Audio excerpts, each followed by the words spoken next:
New Guinea.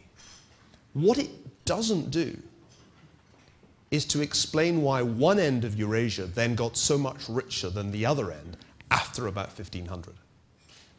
Because of the kind of model that he uses as an anthropologist stroke geographer, he explains what seems to me important, but not the most important thing.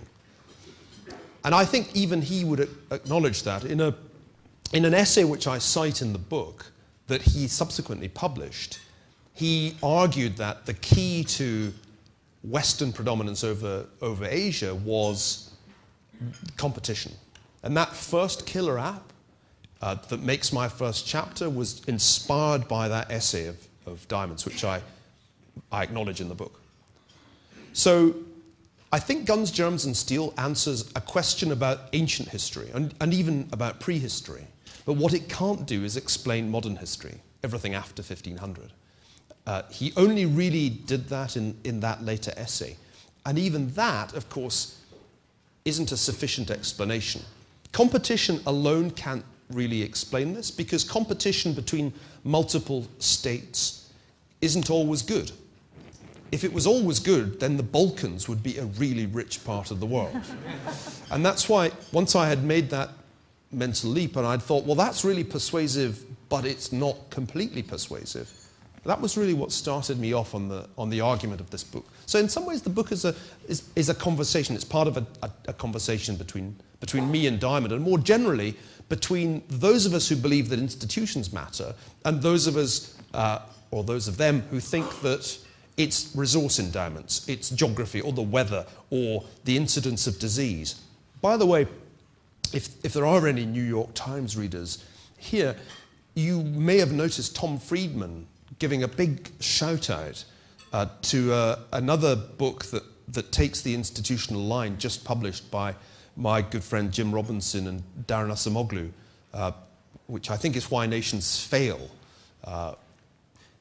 There's therefore quite a body of academic work now focusing on these institutional explanations. I'm not in any sense claiming to have originated this. We have another live question from the audience, Rachel. Well, Professor Ferguson, with the name Michael Walker, you can depend that I'm delighted that finally the Scots are getting the credit that they deserve for having invented the modern world. I found your book very interesting, and I think everybody here are fans, and so the comments that I have are not in any way meant to be critical, but hopefully to be additive. One of the things that as I read your book, and it was a very clever device to use the downloads of apps as a way of characterizing how these institutional options get adopted. I felt that a more apt application would have been as a virus. Because these things are not downloaded in the sense that somebody sits and says, I'm going to take this, and I'm going to take that, and I'm not going to take this, and I'm not going to take that. In fact, the process is really viral. And we saw that we had a historical experiment in which some of us were involved, and that was the conversion of Hong Kong. And as you might remember, when Hong Kong was to revert to China, everybody was very worried. And most Chinese, and many of my friends, vacated Hong Kong and came to Vancouver. That was the first big rush of people to Vancouver, because they didn't trust what would then ensue, because they thought that Hong Kong was about to be invaded by China. But of course, we now know that just exactly the opposite happened. That China was invaded not just by institutions, but invaded by a virus that has replicated and is now impossible in any way to suppress. So the app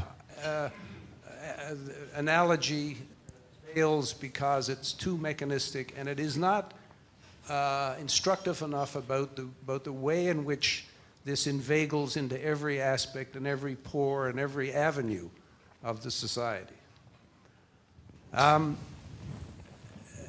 Now, I had another thought. Or a question, maybe. Yes, Let's do a question. Let's do a question. The question is this. Oh, you could just say Whether- you could just whether- say question mark. Yes, you know what? I must confess that I spent 30 years with Milton and Rose Friedman developing the Economic Freedom of the World Index, which has been used by the recent book that you mentioned almost entirely to describe the institutions that fail and succeed. So that's the question I'm now about to pose to you is not without some previous thought, and that is: do you think that in the end it is really the aspiration that people have that is most important? The aspiration that you know, whether they have science or they don't have science, the aspiration that people have to copy what they see as a successful model. And I had my first demonstration of this 40 years ago when I went to China and watched students collect around a photographer whose simple and only prop was a jean jacket that these Chinese kids wanted to have on and have a picture taken in a jean jacket because they aspired to what the jean jacket meant. So I think that I would ask you to reflect and give us your thoughts about how important are the aspirations of the people of China and the people of the United States and the people of everywhere in the world, more so than anything else in determining where we will go in the next 25 or 30 or 40 or 50 years. Well, thank you very much for those reflections and questions. Let me begin with the idea that viruses are a better analogy. I know exactly what you mean by this. Let me allude to the work of another justly influential scholar, Richard Dawkins.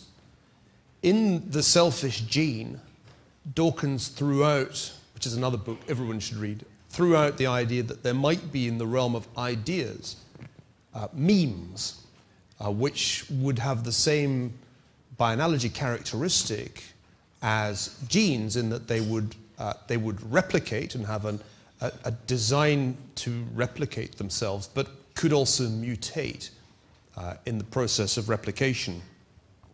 I think that's a very good analogy if what you're trying to explain is the spread of an idea. Ideas do spread virally. We can even measure this. I'm doing some work at the moment on the Enlightenment. The Enlightenment's a remarkable phenomenon because in a relatively short space of time, the entire vocabulary of intellectual discourse changed.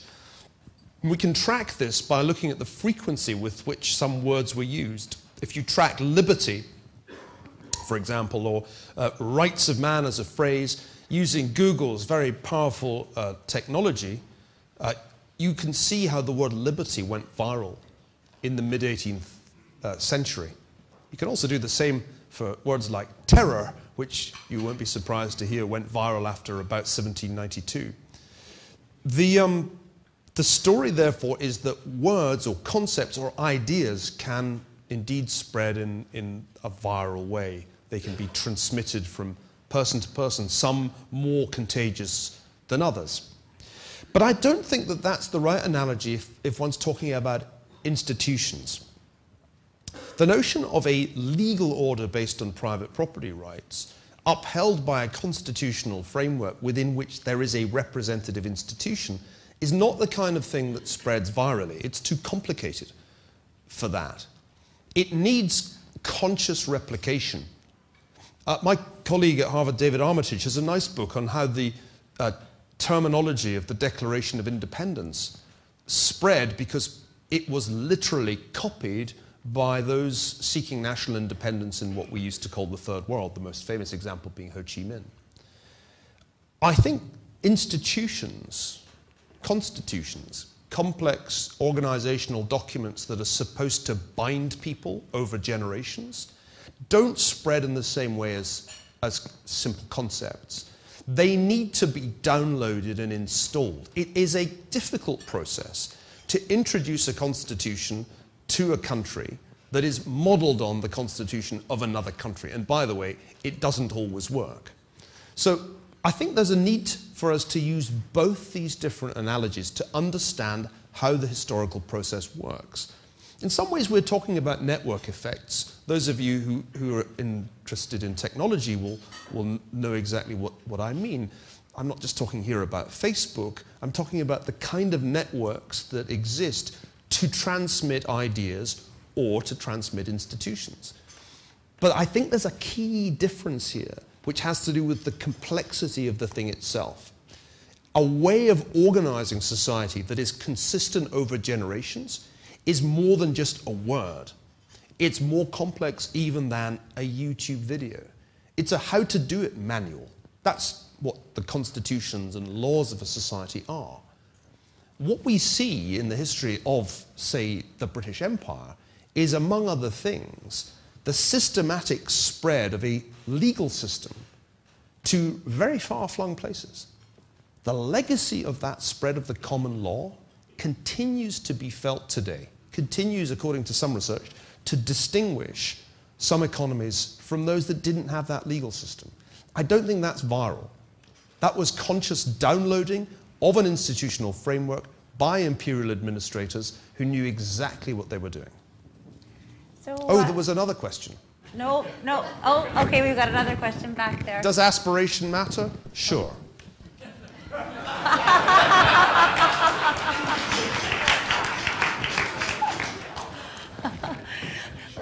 We'll do some more short questions now too, Peter. I enjoyed your book greatly, and I was left with one question at the end of it, which is, especially as a Vancouverite, and that is, so why does it matter? Who cares if the way I see it, the East has joined the West? They've really downloaded our killer apps and have joined us. And if the Koreans are building more ships than the Scottish and are working harder than the Scottish and are more Presbyterian than the Scottish, is that a bad thing or is that a good thing? And when I think of that, the vivid picture I have in my mind is of a boss I had from New York who came here to Vancouver in 1990 and quickly summed up the history of BC as well. You had the Aborigines.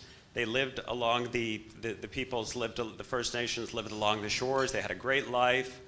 The fish came up once a year. They scooped them out of the river. There was berries, a few yards away. Deer were running around. And then all these Europeans came in and started rushing around and building things, and they're saying, what are all these people rushing around for? They're crazy. And now, and this is 20 years ago, he said, now the Europeans, they're sitting on Wreck Beach naked, smoking pot, and watching all these Asians coming in here and going, why are all these people rushing around for? Why can't they just chill out a little bit? And so my question is, isn't it just a good thing that they're kicking our butts and making us work a little harder? And isn't this just part of the competition that started in Europe and is now worldwide? So I'm trying to understand, why is it a bad thing? And is it a bad thing? Well, I think this is a great question. Should we care? Does it matter? At some level, it's, as I said, a cause for celebration that the most populous societies in the world have abandoned non-functioning models and are embracing institutions that make for prosperity. But I was very careful to make the point that China has not downloaded all 6 of the killer apps. It remains a one-party state in which the rule of law is highly compromised by the arbitrary power of the party at the central and, above all, at the local level. And I think that if anybody thinks seriously about history, they should feel at least some disquiet at the prospect of, within 4 years, according to the IMF, an economy that is run by the Communist Party becoming the largest in the world. We should feel some disquiet at the thought that a fifth of humanity currently live in a communist-run state which retains a power over its people that we all would find intolerable were we subject to it. Simply to say, what goes around comes around, and it's probably good, is, I think, dangerously complacent. Of course, it may be that China will continue to move in the direction that I hope it will, in the direction of the rule of law,